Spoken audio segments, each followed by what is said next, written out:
সাইয়্যিদুল মুরসালিন রাহমাতুল লিল আলামিন,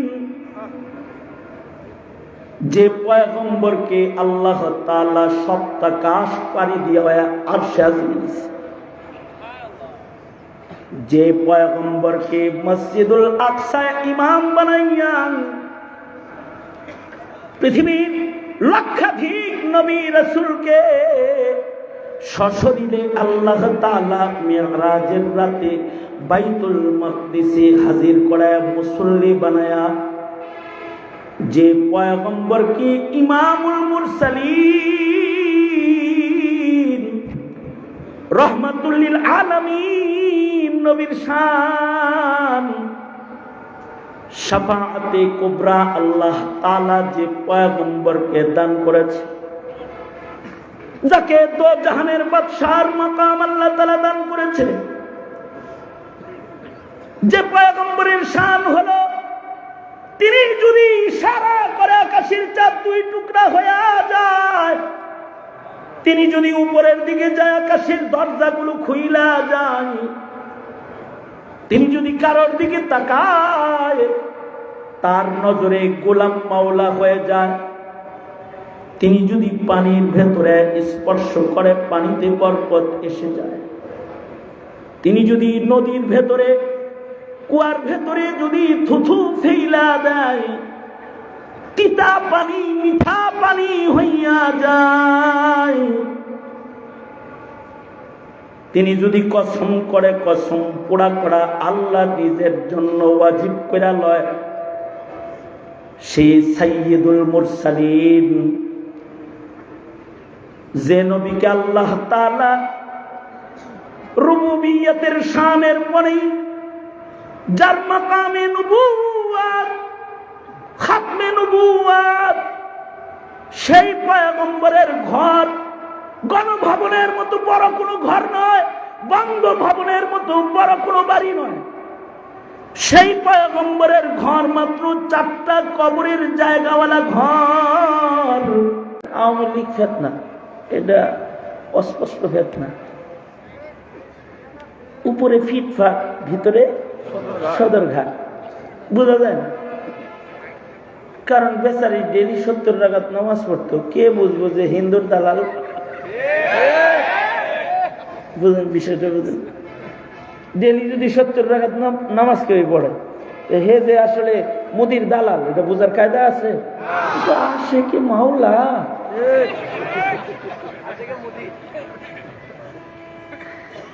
অথবা কেউ যদি প্রতিদিন কোরআন পড়ে, হ্যাঁ নেতারা বলতো ওয়াজ মাহফিল, আমগর নেত্রী ডেলি কোরআন শরীফ পড়ে, এটা বলতো না? আমাদের নেত্রী প্রতি উপজেলায় একটা করে খোদার ঘর বানাইছে, মসজিদ, উপজেলা মসজিদ, মডেল মসজিদ। প্রতি উপজেলায় যদি মডেল মসজিদ হয়, মডেল মসজিদের সংখ্যা কত হয়েছে? আমি আয়াতটা পড়ছি ভিন্ন একটা কারণে, ওই পর্যন্ত যাইতে আমার একটু টাইম লাগবে, গেলে অল্প সময় শেষ হয়ে যাবে ইনশাআল্লাহ। মডেল মসজিদ যে বানাইলো প্রতি মসজিদে মসজিদে, মসজিদের নির্মাণের ভাব দেখে মনে হয় ইব্রাহিমের বেটি আখিরি জমানায় একটাই আছে, তার নাম শেখ হাসিনা। ইব্রাহিম কাবা শরীফ বানাইছে, আর হে কাবার শাখা বানাইতেছে, মসজিদ বানাইতেছে। দেখা চিনার কায়দা নাই। মা রসুল কেন বললো মা যাহারা মিনহা ওয়া মা বাতান? এমনি বলে নাই, এই কারণেই কইছে, কারণ দেখে বুঝার কায়দা নাই। মসজিদ বানায় কি লেগে? মসজিদ বানাইছে হলো এই দেশটাকে ভাস্কর্যের রাজত্ব করার জন্য, মূর্তি পূজার আখড়া বানানোর চক্রান্ত করার জন্য, আইওয়াশ করতে একটা একটা মসজিদ বানাইছে। উপজেলায় মসজিদ বানাইছে, একটা মূর্তি বানাইছে 60টা। তাহলে নামাজের জায়গা বানাইছে মাত্র একটা, আর পূজার জায়গা বানাইছে কয়টা? বুঝেন নাই বিষয়টা? আশ্চর্য বিষয় হলো মসজিদ বানায় কাউরে বলে নাই নামাজ পড়ো, কিন্তু মূর্তি বানায় সবাই বলছে তোমরা সব পূজায় অংশগ্রহণ করো। ধর্ম এটা যার যার, পূজা আমাদের সবার। এই ফজিলতের বাণী উচ্চারণ করছে। তার মানে হলো তার একটা সুদূর প্রসারী ধান্দা ছিল, সেটা হলো মুসলমানের বাচ্চাদেরকে পূজায় নিয়ে বিভিন্ন পূজা করায়া করায়া একদিন তার বাবাকেও ৩৩ কোটি দেবতার একটা বানায় যেন পূজা করান যায়। এ কারণে এত মূর্তি, তাছাড়া এত মূর্তির দরকারটা কি ছিল? এই জিনিসগুলা ওলামায়ে কেরাম মানা করেছেন। কারণ ওলামায়ে কেরাম যে ফিতনা চিনে, হেরা তো সুরা কাহাফ পড়ে। ঠিক বললো, ঠিক না বললো ঠিকই। আলেমরা সুরা কাহাফ পড়ে না, তারা তো ফিতনা চিনে। সঙ্গত কারণে তারা বলেছে ভাস্কর্য বানাইলে বুড়িগঙ্গায় ফেলে দিব, এগুলো বলছে। ভাস্কর্য ভেঙে ফেলবো, মূর্তি পূজার দেশ এটা না। নেতার শ্রদ্ধা মানুষের হৃদয়ে স্থাপন করার জন্য মূর্তির দরকার নাই, বহু পদ্ধতি আছে। এগুলা বলার কারণে এদেশের আলেমদেরকে জেল খাটতে হয়েছে, এদেশের আলেম ওলামাদেরকে মামলা দেওয়া হয়েছে। কিন্তু খুশির খবর হলো আলেমরা ফিতনা দেখায় দিচ্ছে শুধু, কিন্তু এই ফিতনা আলেমদের দূর করতে হয় নাই। বুবু ৫ তারিখে চলে গেছেন, যদিও বুবুর সম্পর্ক বুবু প্রমাণ করছে যে আল্লাহর লগে, কিন্তু পরে ৫ তারিখে দেখলাম দিল্লির লগে।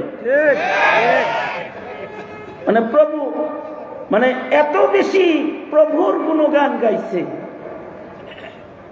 যে আল্লাহ ভক্ত একটা রাবেয়া বসে, মনে হয় আল্লাহর সাথে সবচেয়ে বেশি খাতির।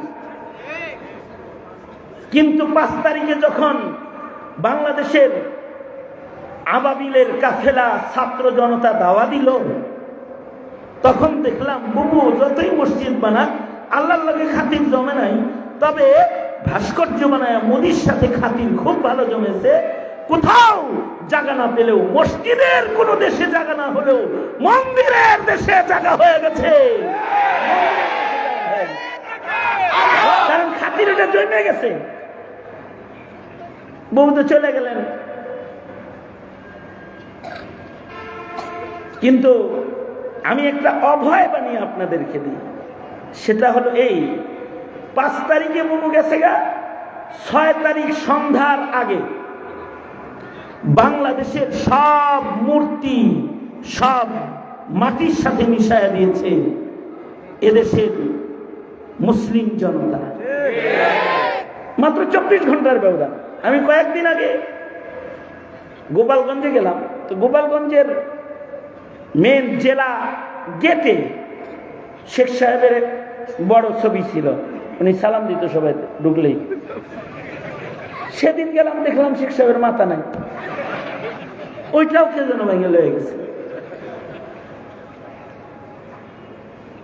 আশ্চর্য বিষয়, খুশির বিষয় এটা যে একটা মূর্তিও মুহিবুল্লাহ বাবনগরী ভাঙে নাই, পীর সাহেব চরমনায় ভাঙে নাই, শাইখুল হাদিস আল্লামা মামুনুল হক ভাঙে নাই, খালিদুল্লাহ আইয়ুবী ভাঙে নাই, জামিল মাদ্রাসার মোহতায়ন সাহেব একটাও ভাঙে নাই, কারবালা মাদ্রাসার মোহতায়ন সাহেব একটাও ভাঙে নাই। কোন মসজিদের ইমাম মুয়াজ্জিন যারা আজকে আয়োজন করছে ওয়াজের, এরা কোনো মূর্তির ধারে কাছে যায় নাই। কোন মাদ্রাসার একটা ছাত্র একটা মূর্তি ভাঙে নাই। এই মূর্তিগুলা তারা ভেঙে ফেলেছে যারা হাসিনা ফিতনাকে আলেমদের সাথে সাথে ওরাও চিনেছে, আর আওয়ামী লীগ ফিতনাকে যারা চিনেছে, তারা এদেশের যুব সমাজ, এদেশের শ্রমিক জনতা, তারা ছাত্র জনতা, এরা সব মূর্তি বুড়িগঙ্গা পর্যন্ত নেয় নাই, যেটা যেখানে ছিল সেটারে সেখানে মাটির সাথে মিশিয়ে দিয়েছে, সেখানে দাফন করে দিয়েছে। কিন্তু এটা যে ফিতনা, এটা চিনার কায়দা নাই। এ কারণে আল্লাহর রাসূল দোয়া শিখাইছেন, আল্লাহুম্মা ইন্না নাউযু বিকা মিনাল ফিতান মা যাহারা মিনহা ওয়া মা বাতান। আল্লাহর কাছে বান্দা দোয়া করবে আর বলবে, ওগো আল্লাহ, তুমি আমাকে সকল প্রকারের ফিতনা থেকে পানাহ দাও। যে ফিতনা প্রকাশ্য, যেটা অপ্রকাশ্য, সব ফিতনার থেকে তোমার কাছে পানাহ চাই। এটা দোয়া করবি। শুধু দোয়া করলে হয় না, আমাদের মাদারিসে কওমিয়াতে কিতাবুল ফিতান আলাদা অধ্যায় পড়ানো হয়, যেন প্রত্যেকটা আলেম ফিতনা চিনতে পায়। কারণ আলেমরা তো নায়েবে নবী, ফিতনা চিনে তারা সতর্ক করবে, এটা কিন্তু ফিতনা, এটা কিন্তু হতে দেয়া যাবে না। মুসলমানের দেশে মোদির আগমন, এটা ফিতনা, আসতে দেয়া যাবে না। আলেমরা আন্দোলন করেছে, আলেমরা জেলখানায় গিয়েছে। এমন ভয়ঙ্কর গ্রেফতারি চক্রান্ত স্বাধীন দেশে ইতিপূর্বে কখনো হয় নাই। ব্যাপক পরিমাণে আলেমদেরকে গ্রেফতার করে জেলখানায় পাঠানো হয়েছে। কারণ কসাই মোদির আগমনের পরে কি ঘটতে পারে এটা কেউ না বুঝলেও আলেমরা বুঝছে। এ কারণে আলেমরা রাজপথে শাহাদাত বরণ করেছে, জেল জুলুম সব মাথায় নিয়েছে। তারপরেও জাতির কাছে কিন্তু তারা ফিতনাকে প্রকাশ করেছে। এই ফিতনা শুধু মৌলবী চিনলে হবে না, যত ফিতনা আছে সব ফিতনাগুলো প্রজন্মের প্রত্যেকটা সন্তানের চিনতে হবে, চিনলে বাঁচতে পারবে। এ কারণে আমরা যখন মাহফিলে বসে যাই তখন আমরা বলি, এই কাদিয়ানি কিন্তু ফিতনা, এটা চক্করে পড়ো না, এইটা চক্করে পড়লে কিন্তু ঈমান থাকবে না, এগুলো আমরা বলি। কারণ কাদিয়ানি চিনানোর মতো কোনো লেখাপড়া আমাদের সিলেবাসের ভেতরে নাই। নবী চিনানোর লেখাপড়া আমাদের সিলেবাসে নাই।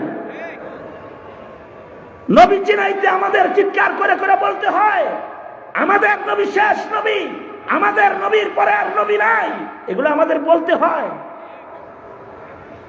এত বলার পরেও মূর্খরা বুঝবে কিভাবে? শিক্ষিতরাও বুঝে না। আমার 22 দিন রিমান্ড ছিল, 1 বছরের জেল আর 22 দিন রিমান্ড। মামলা কি জানেন? মামলা হলো আমি বাইতুল মুকাররমের উত্তর গেটে ককটেল মেরে পালাইছি, এটা হলো মামলা। আমার নাম, আমি ককটেল জীবনে কোনোদিন চোখেই দেখিনি। পত্রপত্রিকায় ককটেলের ছবি দেখছি, কিন্তু ককটেল চোখে দেখিনি। আর মামুনুল হকের মামলা কি জানেন? মানি ব্যাগ চুরি। উনি মানি ব্যাগ চুরি করছে। আমার মামলা হলো আমি ককটেল মারছি। আর জুনায়েদ আল হাবিবের মামলা হলো গাড়ি ঘুরাইছে। এইগুলা হলো মামলা।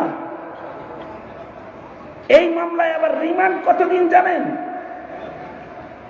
এই সকল মামলার রিমান্ড 22 দিন, 48 দিন, 1.5 মাস রিমান্ড। আর এই রিমান্ড কত ভয়ঙ্কর! আমাদের মাদ্রাসার ছেলেগুলো যারা জেলখানায় হাজিরা দিতে আসে, ওদেরকে দেখবেন, যদি দেখতে যান দেখবেন ওদের হাত ওরা খুলতে পারেন, হাত এরকম কুকরানো মুসরান। কারণ প্লাস দিয়া চারিটাই না খুলে ফেলা হয়েছে, প্লাস দিয়ে।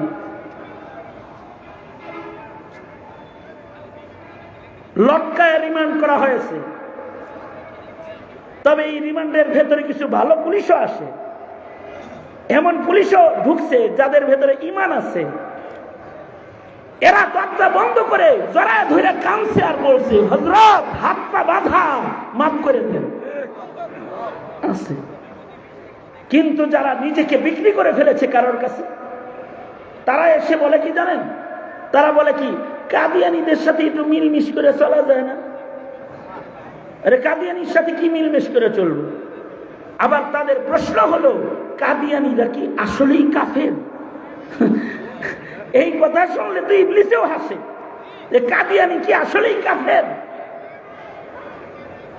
বিসিএস ক্যাডার হয়ে কেউ যদি না বুঝে কাদিয়ানি কাফের, তাহলে তোমরা বলো যারা 16 বছর যাবৎ মক্তবের শিক্ষা থেকে বঞ্চিত, কিন্ডার গার্ডেন চালু করে মসজিদের ইমাম মুয়াজ্জিনদেরকে বিকল করে ঘরে বসায় দেওয়া হয়েছে, ছাত্রদেরকে কালিমাটা পর্যন্ত শিখার সুযোগ যখন সন্তানরা পায় না, এই সন্তানরা শাহরিয়ার চিনবে কেমনে, হাসানুল হক ইনু চিনবে কেমনে? বলো তোমরা আমাকে। তারা কিভাবে নাস্তিক চিনবে? তারা কিভাবে কাদিয়ানি চিনবে? তারা যদি এই ফিতনা না চিনে, তো ওরা তো এক সময় কাদিয়ানির দোসর হয়ে যাবে, নাস্তিকের দোসর হয়ে যাবে।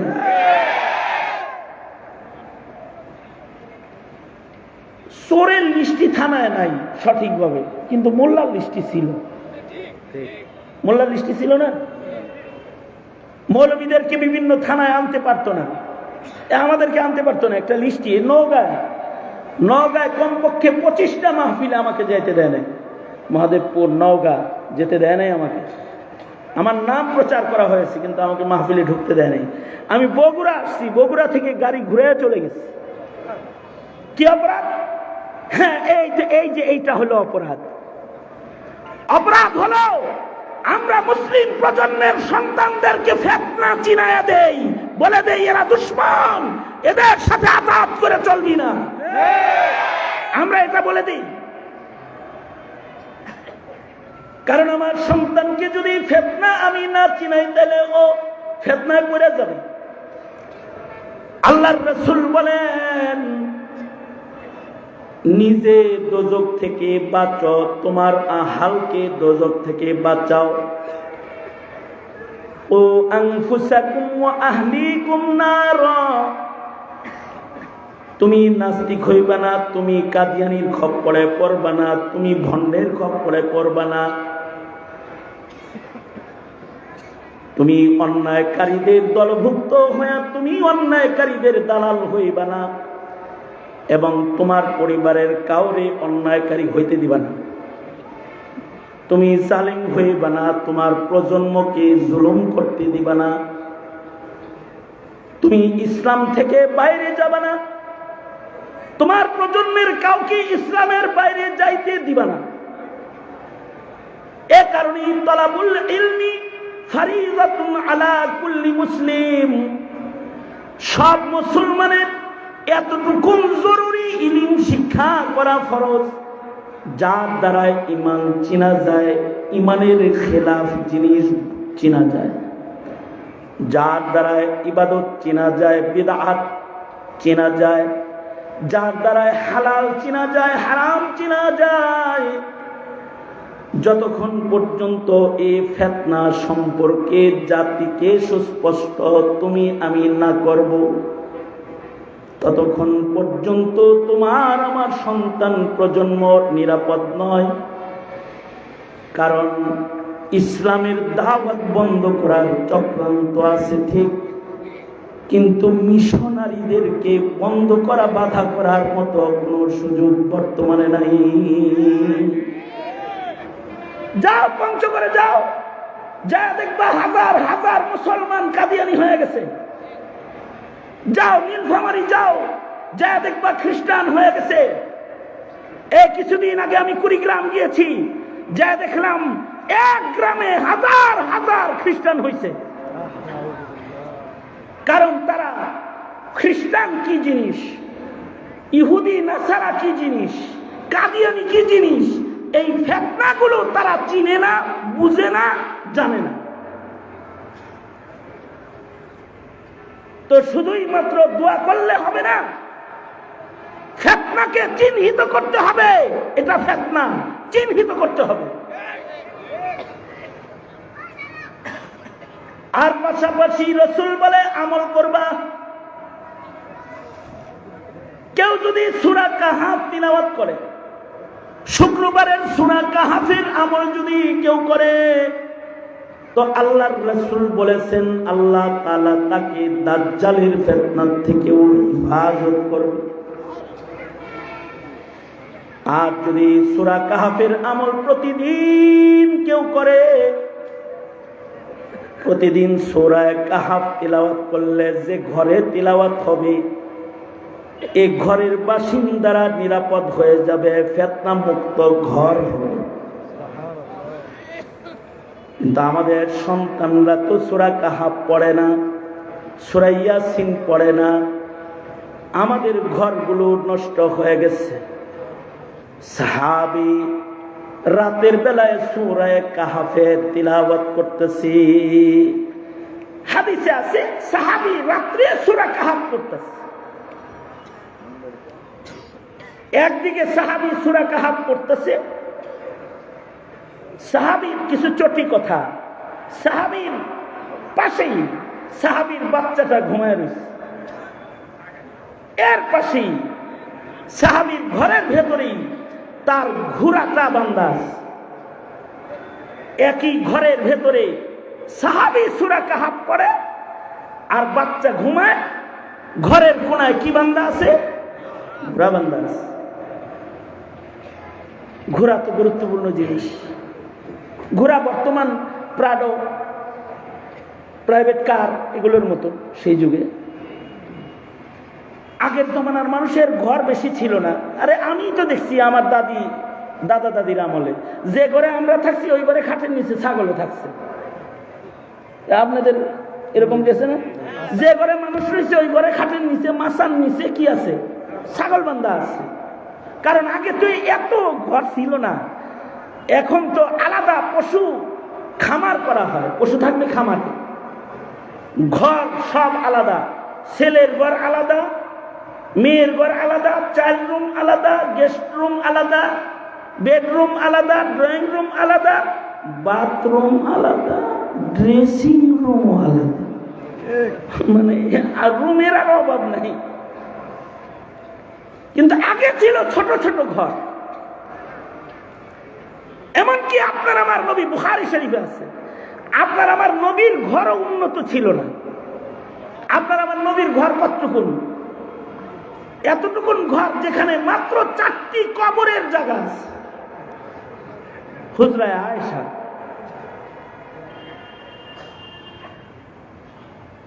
আর এর আগের যুগের মানুষ যে ঘরে থাকতো, পাহাড় কেটে কেটে তারা ছোট ছোট গুহার মতো ঘর বানাইতো। আজও টুরিস্টরা ওইগুলো দেখার জন্য চলে যায়, কিন্তু ওই গুহাগুলো ইবাদতের ছিল। ওই ছোট ছোট ঘরে কোরআন তেলাওয়াত ছিল। আমাদের ডুপ্লেক্স বাড়ির ভেতরে আল্লাহর নামের আওয়াজটা পর্যন্ত নাই।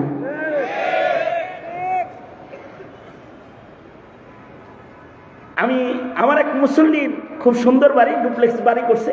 এই বাড়িতে 1-1.5 কোটি টাকার তো শুধু ক্যালিগ্রাফি আর আর্কিটেক্ট ডিজাইন এই বাড়ির ভেতরে আছে। দৃষ্টিনন্দন বাড়ি কইরা অনেকের নাম গ্রিনিজ বুকে যায়। যেমন শাহজাহান তাজমহল বানায় গ্রিনিজ বুকে নাম গেছে। তো এমন বাড়ি বানায় যে বাড়ি বানায় কোথায় নাম? গ্রিনিজ বুকে নাম। গাড়ি বানায় গ্রিনিজ বুকে নাম। কেন? গাড়ির চাক্কাও নাকি স্বর্ণের, এর লেগে যে বানাইছে তার নাম গ্রিনিজ বুকে চলে গেছে।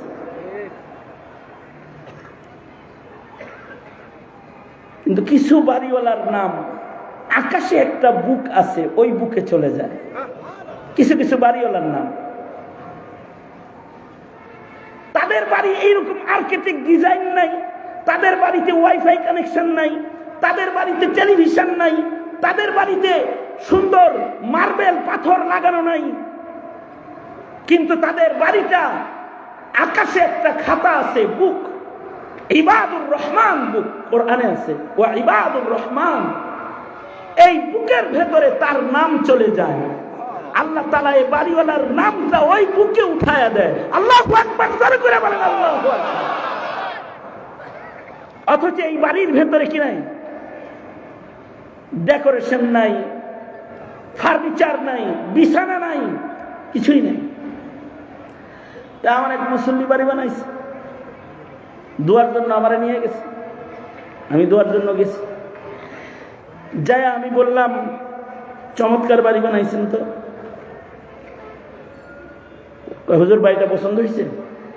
ফাইন, মারাত্মক সুন্দর। তবে আমি দোয়া করি এই বাড়িতে যেন আল্লাহ আপনারে না মারে।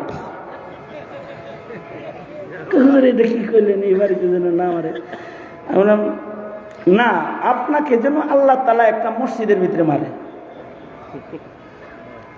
কারণ যেই বাড়ি বানাইছেন এই বাড়িতে যদি ইনকেস আপনি মারা যান আর মালাকুল মউত আয়া পড়ে খালি, তাহলে এই বাড়ির যা কন্ডিশন, তাতে এই বাড়ির ভেতরে আপনার পাশে রহমতের ফিরিস্তা ঢুকার কোনো চান্স নাই।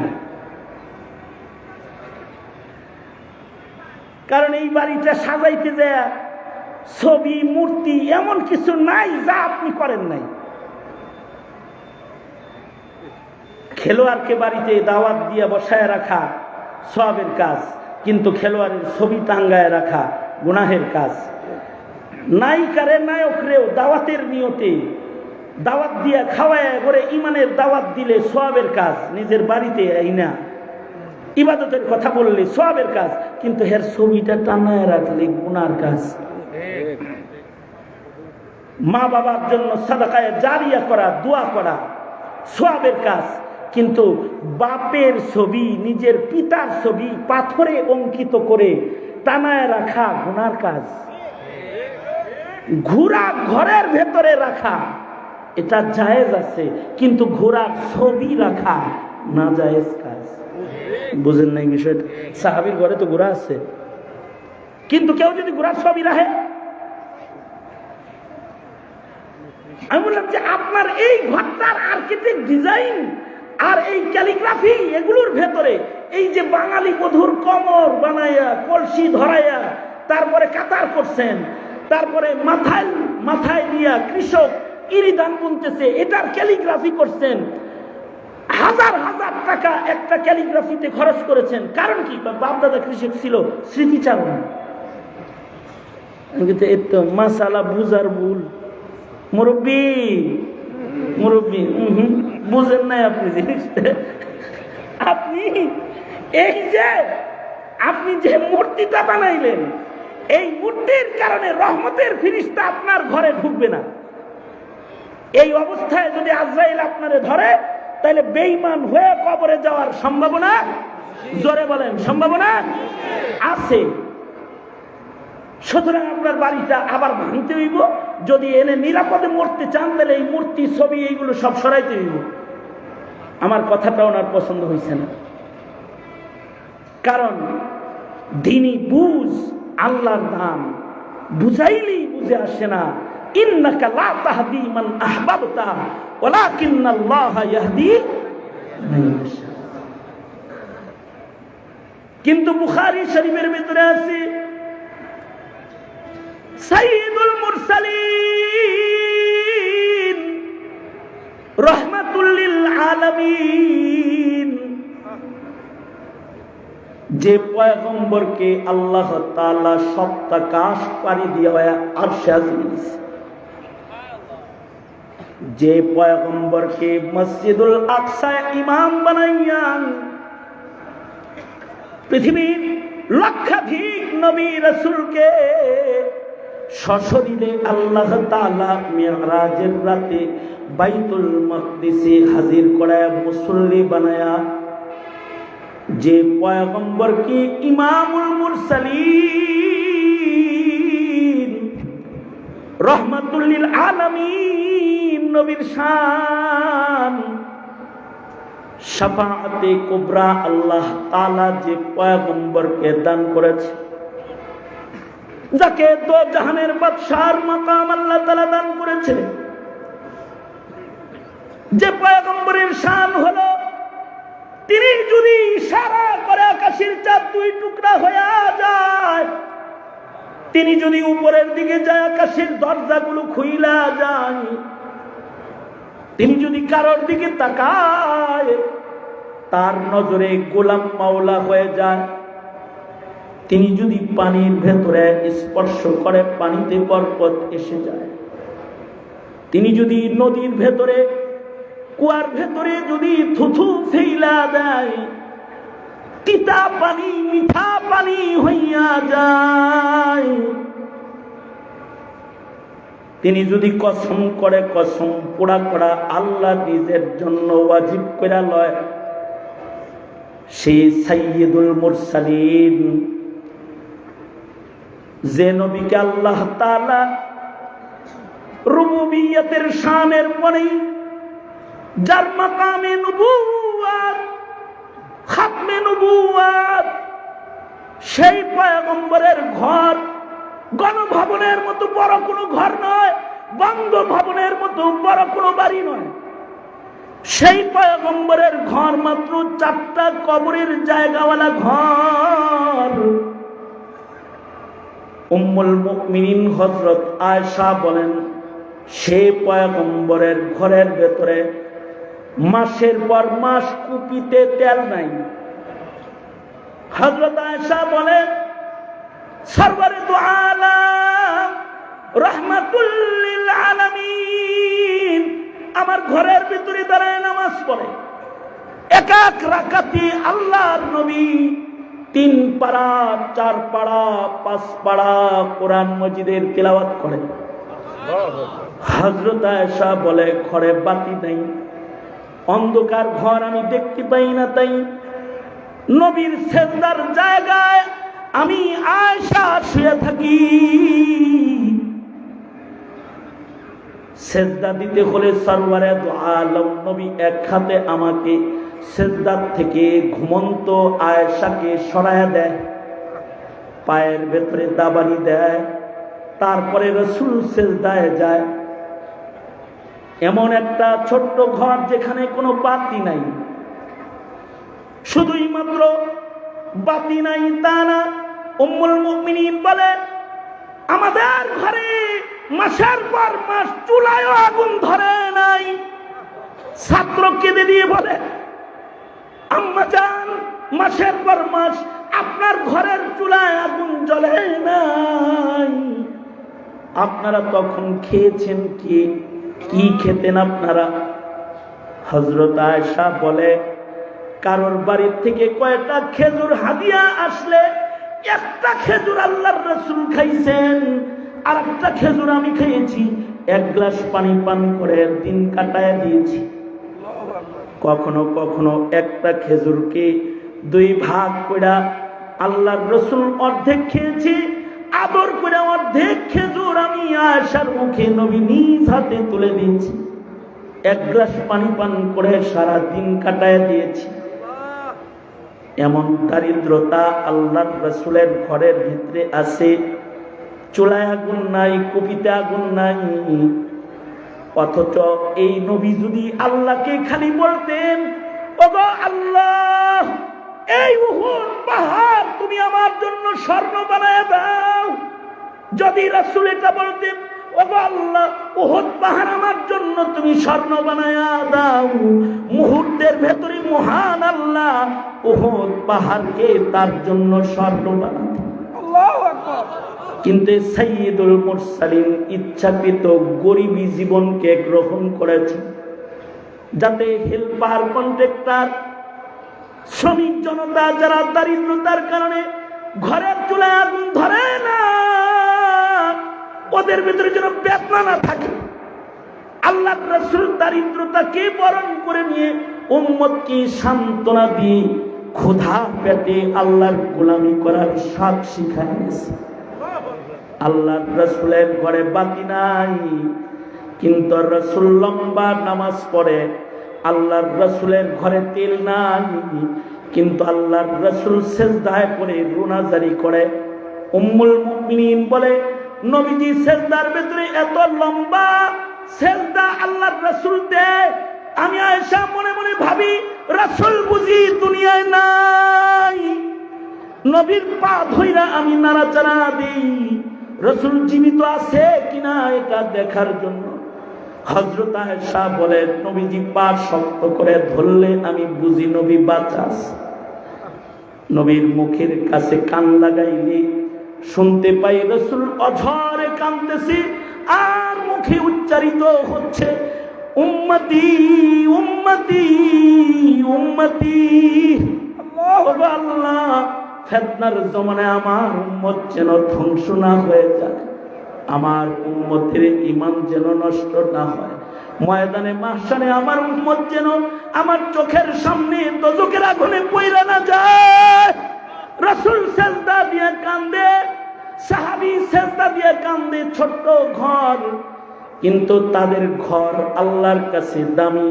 আল্লাহ বলে ছোট ঘর, কিন্তু ঘরে যাদের ইবাদত থাকবে, টিভি নাই, বিদ্যুতের আলো নাই, ওয়াইফাই কানেকশন নাই, ইন্টারনেট নাই, ঘরের পাতিলে খাবার নাই, কুপায় তেল নাই, কিন্তু যাদের ঘরের ভেতরে নামাজ আছে, সিজদা আছে, আল্লাহ বলে আমার আকাশের খাতায় ওই বাড়িওয়ালা গুলার নাম আমি আল্লাহ নিজের হাতে উঠাই। যারা রাতের নামাজ ঘরে দাঁড়ায় রাত্রে তাহাজ্জুদ পড়নেওয়ালা হয়, যারা রাতের বেলায় সিজদা দিয়া রুনাজারি করনেওয়ালা হয়, ওয়াল্লাযীনা ইয়াবিতুনা লিরাব্বিহিম সুজদাও ওয়া কিয়ামা। যারা রাত্রে নামাজ পড়ে, যাদের ঘরে গান নাই, যাদের ঘরে সিজদা আছে, যাদের ঘরে টেলিভিশন নাই, যাদের ঘরে কোরআনে কারীমের তিলাওয়াত আছে, আল্লাহ বলে তাদের নাম আকাশে আমার বান্দার খাতায় আমি উঠায় দেই। আমার বান্দার খাতায় তাদের নাম আছে। আমরা তো আমাদের ঘর নষ্ট করেছি। খালি হাসিনারে দেশ নষ্ট করার অপবাদ দিলে চলবে? নিজেরা তো নিজের ঘর নষ্ট করেছি। আমাদের ঘরে সিজদার জায়গা নাই, আমাদের ঘরে ওযু করার পরিবেশ নাই, আমাদের ঘরের সন্তানের নামাজের মুসাল্লা নাই, আমাদের ঘরের সন্তানের কোরআন তেলাওয়াতের হিসাব আমাদের কাছে নাই, সিজদার হিসাব নাই। আমাদের ঘরটাকে আমরা আমাদের প্রজন্মের জন্য গুনার রাজ্য বানায় ছেড়ে দিয়েছি সিনেমা হল। দরজা বন্ধ করে যা মনে চায় করো। এটাই যদি হয় একজন অভিভাবকের কাজ, তাহলে এই অভিভাবককে এই ঘরের প্রত্যেকটা সন্তানের দুষ্ট চরিত্রের জন্য জিজ্ঞাসাবাদের শিকার হতে হবে। এ কারণে আমি বলবো, সন্তানকে, প্রজন্মকে ফিতনা চিনাও, প্রজন্মকে গুনার পরিবেশে ছেড়ে দিবা না, তাদেরকে ইবাদতের পরিবেশ করে দাও, বন্দিগির পরিবেশ করে দাও। সাহাবী নিজের সন্তানকে বন্দিগির পরিবেশে পাশে ঘুম পাড়ায় আর কোরআন তেলাওয়াত করে। ঘরে কিন্তু গুড়াবান্দাস, ছোট্ট ঘর, কিন্তু হাদিসে আছে এই ঘরের ভেতরে আলো প্রবেশ করতেছে আকাশ থেকে, আর নূরানি কি যেন বারবার ঘরের ভেতরে ঢুকে পড়ে। আল্লাহু আকবার, জোরে করে বলেন আল্লাহ। সাহাবীর ঘোড়াটা আল্লাহ ফানা শুরু করছে। ভয়ে সাহাবী তিলাওয়াত বন্ধ করে দিয়েছে।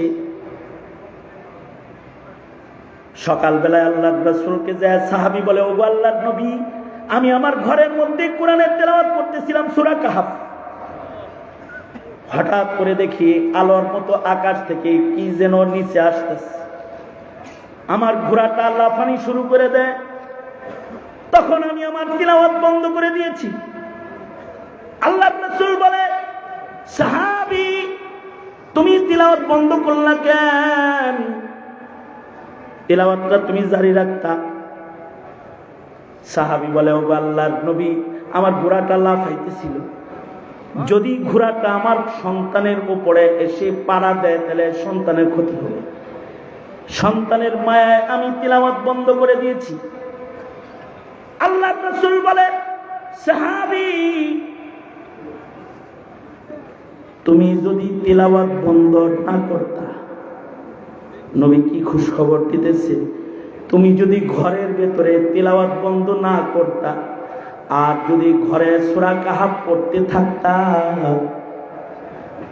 তিলাওয়াত বন্ধ না করলে যে ফেরেশতারা সাকিনা নিয়ে তোমার কাছে আগমন করতেছিল, তারা শুধু তোমার ঘরে আসা যাওয়া কইরেই শেষ দিত না, তারা তোমার ঘর থেকে বিদায়ের সময় তোমার সাথে মুসাফা করত।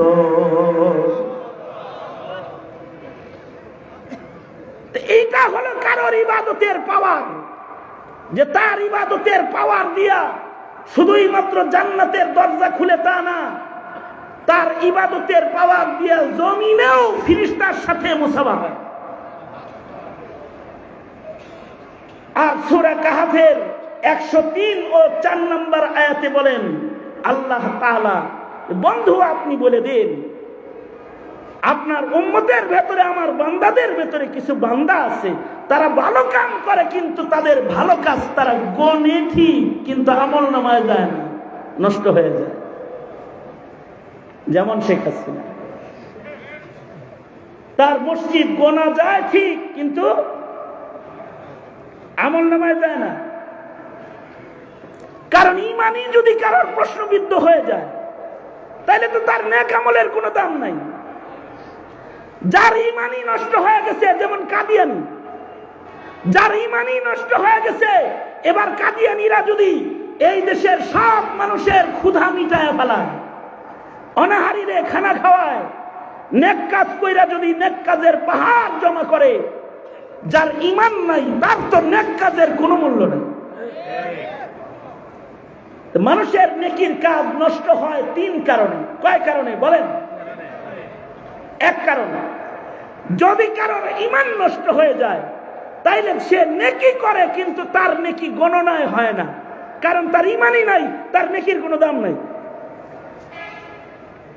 কারণ নাম্বার 2, মানুষের নেকির কাজ নষ্ট হয়, ইখলাস নষ্ট হয়নি। ওই যে ভাইজান বলতেছিল না, ইন্না সালাতি ওয়া নুসুকি ওয়া মাহইয়ায়া ওয়া মামাতি লিল্লাহি রাব্বিল আলামিন। নেকির কাজ মাইকিং করার লেগে না, নেকির কাজ কারে পাওয়ার লেগে? জোরে আওয়াজ করে বলেন, আল্লাহকে পাওয়ার জন্য নেকির কাজ। মানব জীবনের কোন নেকির কাজ প্রকাশ করার জন্য না, মানুষকে দেখানোর জন্য না। আমার জীবনের যত নেকির কাজ আছে সব লিল্লাহ, আল্লাহর জন্য নিয়ত করে যদি কেউ করে তাহলে তার অল্প আমল নাজাতের জন্য যথেষ্ট হয়ে যায়। 2টা। 3 নাম্বার, মানুষের নেকি নষ্ট হয় মাসআলার অভাবে। কিসের অভাবে? জোরে আওয়াজ করে বলেন, আরো জোরে করে বলেন। মাসালা তো ইঞ্জিনিয়ার শিখাইবো আপনাদের, কি কথা বলেন নাকি? ডাক্তার সাহেব শিখাইবো না কিছু মাসালা? কারণ অনেক ডাক্তার, অনেক ইঞ্জিনিয়ারের দাবি আমরাও জানি, এটা তাদের দাবি, কিন্তু মাসালা কিন্তু এটা এক জটিল জিনিস, যেটা খালি উপরে পড়লেই মাসালা বাইর করা যায় না, যতক্ষণ না পর্যন্ত ইলমের গভীর তলদেশ পর্যন্ত যাওয়ার ফাকাহাত আলেমে দ্বীন হিসাবে তার ভেতরে না আসে। এ কারণে ডিজিটাল মুফতি যারা, তাদের ফতোয়ায় খালি ভেজাল লাগে। যারা তাদের জীবনে ফতোয়া দেয় কুরআন ও হাদিসের বাহ্যিক তরজমা দেখে ফতোয়া দেয়, কিন্তু এর গভীরে যাওয়ার যোগ্যতা তার নাই। কারণ এমনও সমস্যা আমাদের জীবনে আছে যেই সমস্যাগুলো নবীর জমানায় ঘটে নাই, ঘটছে 500 বছর পরে, 1500 বছর পরে। এই মাসালার সরাসরি আলোচনা তো কুরআন ও হাদিসের ভেতরে সরাসরি বিদ্যমান নাই। যেমন মোবাইল, এই যে একটা মোবাইল,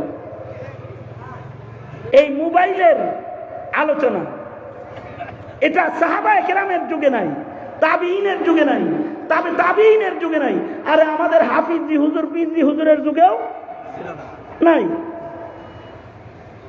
আর আমাদের এক একজনের পকেটে 2টা 3টা আছে। এত মোবাইল সহ আমি নামাজ পড়বো কেমনি? মাসআলা যদি না জানে, আর যদি মুফতির সোহবত ছাড়া সাহেবের মতো ফতোয়া দেয়, তাইলে বলবে যে সবার নামাজ বাদ। বুঝেন নাই কথাটা? আমি ছোট্ট করে একটা জিনিস বুঝাইতে চাই। মনে করেন মোবাইল ছাড়া মানুষ নাই, এমনকি সাদ সাহেবের পকেটেও স্ক্রিন টাচ মোবাইল আসছে, তাই না? আমাদের সবার পকেটে স্ক্রিন টাচ মোবাইল আছে। এখন এই মোবাইল সহ নামাজ হবে কি হবে না? যদি মাসআলা দিতে হয় তাহলে কোরআন হাদিসের ডাইরেক্ট তরজমা পড়ে মাসআলা দেওয়া যাবে না, এর গভীরে যাওয়ার যোগ্যতা আগে অর্জন করতে হবে।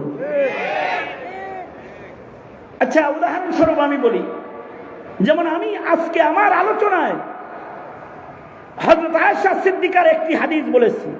সেটা হলো এই, হযরত আয়েশা বলেন, আমি নবীজির সেজদার জায়গায় শুয়ে থাকতাম, নবীজি সেজদায় যাওয়ার সময় আমাকে সরাইয়া সেজদায় যাইতেন। বুখারী শরীফের বর্ণনা। তাহলে এই বর্ণনা থেকে ইঞ্জিনিয়ার আর ডাক্তার সাহেব কোনো মাসালা বের করতে পারবে না, কিন্তু মুফতি মাসালা বের করতে পারবে। যেমন যেমন মুফতি এখান থেকে মাসাইল বের করেছে,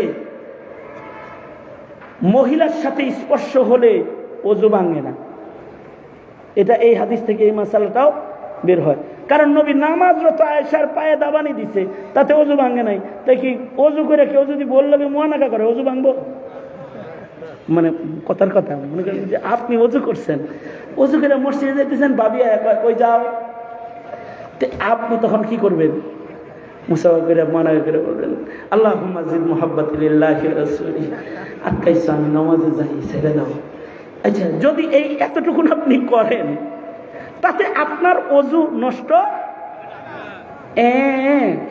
করতেছো কেমন? নষ্ট হবে না। এই যে নষ্ট যে হবে না, এটা আছে কোন জায়গায়? নারীর স্পর্শে ওযু ভাঙে না, এটা তো ডাইরেক্ট খুঁজে পাইবা না। এই হাদিসের পাতা উল্টায় গভীরে গেলে দেখা যায় যে নারীর স্পর্শে ওযু ভাঙে না। যেমন রাসূলের যুগে এই সমস্যা হয় নাই, কিন্তু নবীর 500 বছর পরে দেয়া হয়েছে। বাগদাদে এক মহিলা মরা মানুষের গোসল দিত, ওই এলাকায় এক লোক মারা গেছে। মারা গেছে পরে তো লোকজন আইছে হেরে গোসলের জন্য নিতে। ইন দি মিন টাইম এই সময় এই মহিলার ঋতুস্রাব চলে, মাসিক। এখন মহিলার মনে ধান্দা, আমি নিজেই না পাক, আর একজনকে গোসল করার মতো মরা মানুষ যে আল্লাহর কাছে যাবে, জায়েজ না না জায়েজ জানার দরকার আছে না? একটা পেস লাগছে, খটকা লাগছে।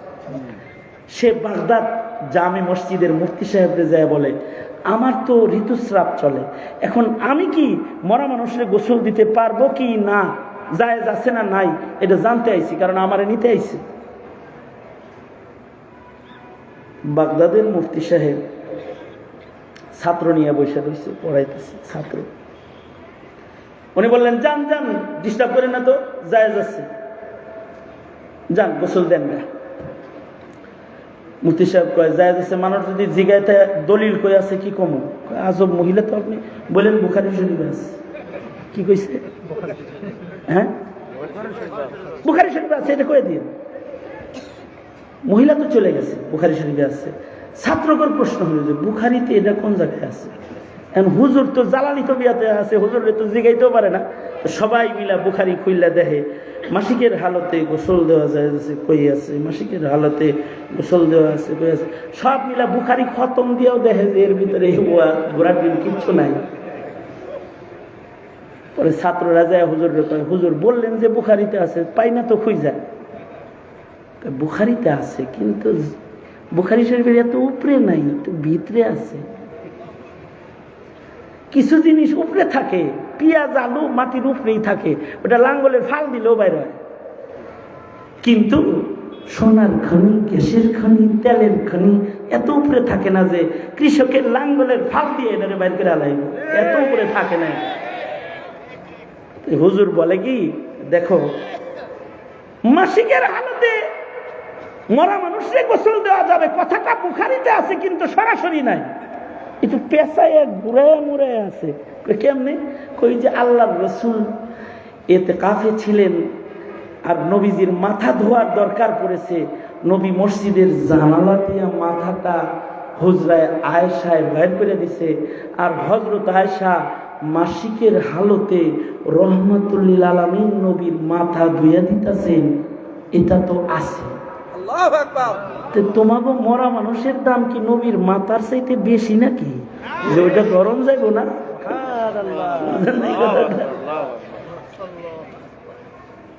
ঋতুস্রাব যদি কারোর হয় তাহলে সে ভাত রান্না করতে পারবে কিনা, তরকারি করতে পারবে কিনা, মাছ রান্না করতে পারবে কিনা, গোশ রান্না করতে পারবে কিনা, একটা খটকা না? আরে না পা।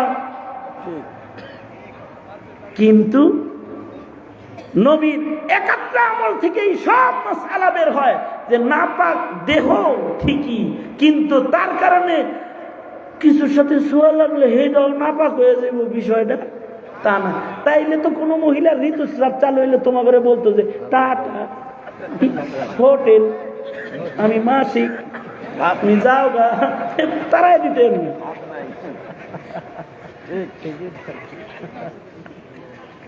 আচ্ছা, এখন মাসালা হলো যে পকেটে মোবাইল বাজতেছে নামাজের ভিতরে, বুজুর্গি দেখা যদি খুশি খুশির সাথে নামাজ পড়তে মোবাইলের বন্ধ করে হিন্দি গান বাজতেছে। হ্যাঁ, নিজের নামাজ তো নষ্ট করছে, মুসল্লি যা ছিল সবাই নামাজ নষ্ট করছে। এখন কথা হলো তুমি তোমার নামাজ সহ মুসল্লির নামাজ কিভাবে বাঁচাবে? জায়েজ আছে তোমার জন্য এক হাতে মোবাইল বন্ধ করা, এইটা তো তুমি কোরআন হাদিসের কোন জায়গায় খুঁজে পাবা না। এটা বুখারীর এই হাদিস যদি তুমি তাকায়া দেখো যে নবীজি নামাজরত এক হাত দিয়ে আয়েশা সরাইতেছে, তার মানে এটাকে বলা হয় আমলে কালিল, আর আমলে কালিল দিয়া নামাজ নষ্ট হয় না। ফকিহ বলবে যে এক হাতে মোবাইল বন্ধ করে ফেলাও, তোমার নামাজের কোনো সমস্যা নেই। ডাক্তার সাহেব, ইঞ্জিনিয়ার সাহেব, তোমার এই 30 বছরের শিক্ষা প্যাকেট করে বাইকটা খাইলেও একটা মাসালা তুমি বাইর করতে পারবা না, একটা মাসালা বাইর করতে পারবা না। অথচ মানুষের আমল নষ্ট হয় মাসআলা না জানার কারণে। আচ্ছা, আরো সহজ একটা উদাহরণ দিয়ে আমি আমার আলোচনা শেষ করে দিই। আমার সময় দিছে মাত্র 40 মিনিট, কিন্তু 1 ঘন্টা হয়ে গেছে, 20 মিনিট ওভার হয়েছে। আবার শর্ত দিচ্ছে আগামী বছর আসতে হবে ইনশাআল্লাহ, ইনশাআল্লাহ। সুতরাং এই বছরই সব মঞ্জিবারটা শেষ করার দরকার না, ঠিক না? হায়াত না থাকলে পরে আসসালামু আলাইকুম, ওয়ালাইকুম।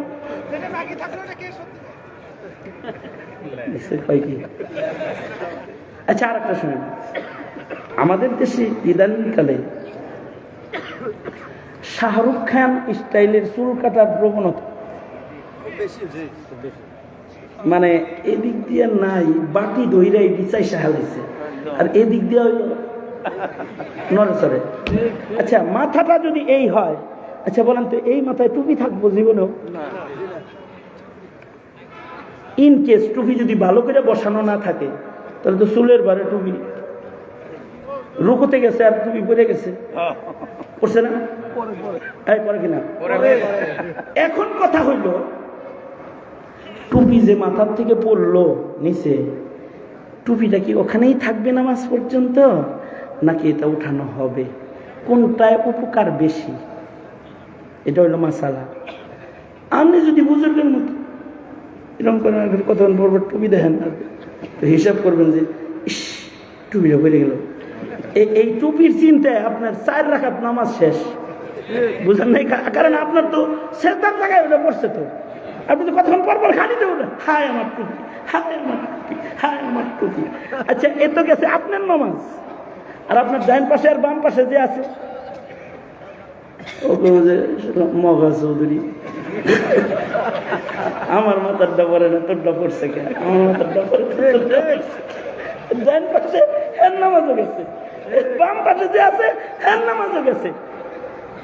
এত মানুষের নামাজ নষ্ট না করে ফকিহ বলে তুমি আমলে কালিল করো, পরে যাওয়া টুপিটাকে এক হাতে উঠায়া সুন্দর করে বসায় দাও, নিজের নামাজও বাঁচাও, সবার নামাজ বাঁচাও। এতটুকুন আমলে কালিল দিয়া তোমার নামাজের কোনো ক্ষতি হবে না। কিন্তু যদি তুমি এটা উঠাইবার যায়, যদি 2 হাতে এমনি করে ধরো,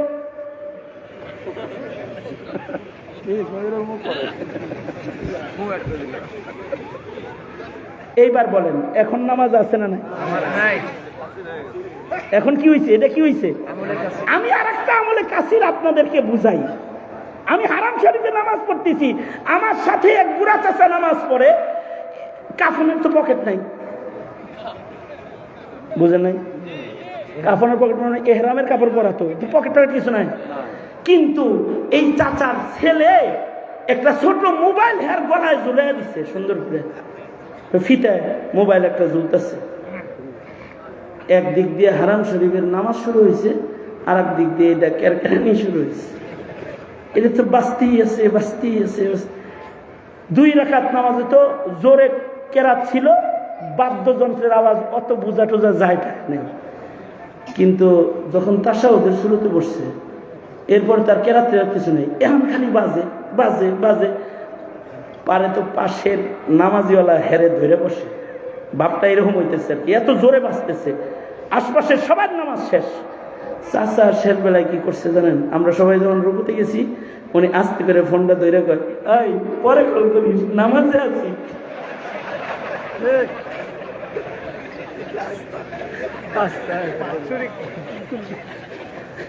বুঝছেন তো?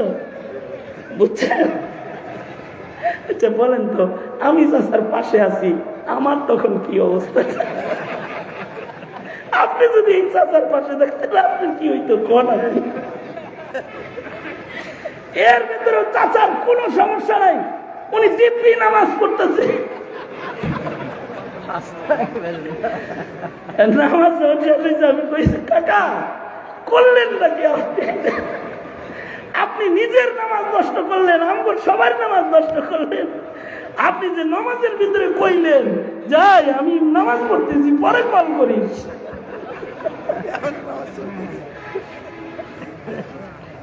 এটার নাম হলো মাসাইল। আদার ব্যাপারী জাহাজের খবর লওয়ার লেগে যাইবে না, সাবধান করে দিলাম। তুমি আদার ব্যাপারী হয়ে জাহাজের খবর নিতে যাবে না। উম্মতের আলেম আছে মাসালা বাইর করার জন্য, ফতোয়াবাজি তুমি করবে না। তোমারটা হলো ফতোয়াবাজি, আর মৌলবী যেটা কয় এটারে ফতোয়াবাজি কয় না, এটারে মাসাইলের আলোচনা বলে। তাইলে মাসআলা না জানলে কি হয়? আমল নষ্ট হয়, ঈমান নষ্ট হয়। ওই কথাটা আল্লাহ বলেন, কুল বন্ধু আপনি বলে দেন, হাল নুনাব্বিউকুম বিল আখসারিনা আ'মালা আল্লাযীনা দাল্লা সা'য়ুহুম ফিল হায়াতিদ দুনিয়া ওয়া হুম ইয়াহসাবুনা আন্নাহুম ইহসিনুনা সুনআ। খালি হিসাব করলে চলে না। ইসলাম ফাউন্ডেশন আমরা বানাইছি, হিসাব করলে চলে না। ইস্তেমার জায়গা আমরা দিছি, হিসাব করলে চলে না। সব উপজেলায় একটা করে মসজিদ বানাইছি, হিসাব করলে চলে না। প্রতি রাকাতে 70 রাকাত পড়ি, প্রতি রাত্রে হিসাব করলে চলে না। 1 পারা করে কোরআন পড়ি। বরঞ্চ বান্দার জিন্দেগির ছোট থেকে ছোট আমলের অস্তিত্ব যেন মরার আগে নষ্ট না হয়, এটা যেন অস্তিত্বওয়ালা হয়ে ওজনদার হয়ে যেন মিজানের পালায় উঠে যায়। এই প্রকারের আমল শিখতে ইলমি দ্বীনের দরকার আছে, খানকার দরকার আছে। কবুল নামাজ শিখতে দাওয়াত তাবলীগের দরকার আছে। এই সব মেহনতের মাধ্যমে জাতিকে এমন আমল শেখানো হয় যে আমল আয়তনে হবে অল্প, কিন্তু মিজানে হবে ভারী।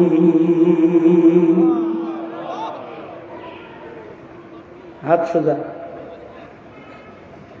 তাহলে বুঝে থাকলে বলেন, মাসাইল শিখার জন্য মাদ্রাসা দরকার আছে না নাই? বুঝে থাকলে বলেন, আমলের প্রশিক্ষণ অনুশীলনের জন্য তাবলীগের দরকার আছে না নাই? খুলুসিয়াতওয়ালা আমল করার জন্য পীর মুরিদি খানকারও দরকার আছে না নাই? তবে এই সব কর্মকাণ্ড হতে হবে নায়েবে নবীর নিগরানিতে, তাছাড়া মাসাইল নষ্ট হয়ে যাবে। সুতরাং সুদা করেন হাত। আলেম ওলামা যেখানে, আলেম নাই যেখানে, এমনি এমনি কন, এমনি এমনি কন, আলেম ওলামা নাই যেখানে। সুতরাং যেই তবলিগে আলেম ওলামা নাই, সেই তবলিগে আমরা নাই। যেই তবলিগে আলেম ওলামা নাই, যেই খানকায় আলেম ওলামা নাই, যেই রাজনীতিতে আলেমদের সমর্থন নাই, লাঠি মারি ওই রাজনীতির চৌকাঠে বারবার আমরা। কারণ এদেশের রাজনীতি মানুষকে বেঈমান বানানোর জন্য না, এদেশের রাজনীতি হবে 17 কোটি মুসলমানের ঈমান রক্ষা করার জন্য। সুতরাং ভাওতাবাজির দিন শেষ, কোরআন সুন্নাহর জোরে বলেন, ভাওতাবাজির দিন শেষ। সুতরাং ঈমান আকীদা সংরক্ষণে আলেমরা, ইমামরা, উলামায়ে দ্বীন যখন যে আহ্বান করবে তাদের সাথে একাত্মতা প্রকাশ করে প্রজন্মের ঈমান আমল বাঁচাইতে সাথে থাকবেন। কারা কারা হাত তুলে দেখান।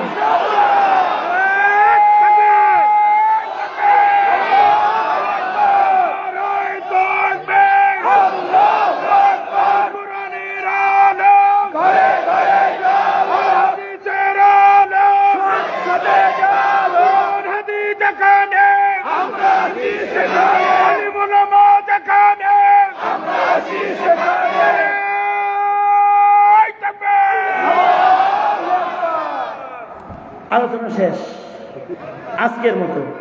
আর একটা কথা কই, মনে হয়েছে যেহেতু কথাটা খুব খুব মজার একটা কথা।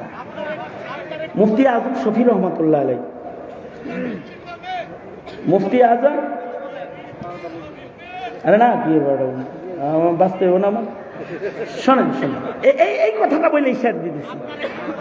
আরে না, আরে আবার আবার আগামী শোনেন শোনেন, আমার এই কথাটা শুনেন আগে। মুফতি আজম শফি রহমতুল্লাহ আলাইহি উনি বলছেন, দেখো বিজ্ঞানের উন্নতি যেভাবে বাড়তেছে তাতে কিন্তু বেজার লাগতেছে রে। ছাত্ররা কয়, হুজুর কি বেজার লাগতেছে? শুনতেছেন? হ্যাঁ, দেখোস না আমল নামায় বেজার লাগতেছে। কই বেজার লাগতেছে? কই বেজার লাগতেছে? আমল নামায় বেজার লাগতেছে। এটা আবার কেমনে আমল নামায় বেজার লাগতেছে? আমল নামায় বেজার লাগার কারণ হইল ইদানিং কালে একজনের কিডনি আর একজনকে দিয়ে দেয়, একজনের চোখ আর একজনকে দিয়ে দেয়, একজনের রক্ত আর একজনকে কি কম দিয়ে দেয়। তাহলে হের রক্তের কারণে হে বাঁচলো, হের চোখের কারণে হে, বুঝলেন না বিষয়টা? এর কিডনির কারণে হে। আমি মুরাদনগর গেছি এক মাহফিলে, এক জামাই আমার কয়, হুজুর আমরা দুইজন মিলে একজন। আমি তো প্রথম বুঝে সারি নেই যে কি কইতে চাইতেছে, জিনিসটা কি কন বুঝায় কন। হুজুর আমার দুটো কিডনি শেষ, কিন্তু আমার বউ আমার একটা কিডনি দিয়েছে, বিবির এক কিডনি আমি নিছি, এখন আমরা দুইজন মিলে হুজুর একজন হয়ে গেছি।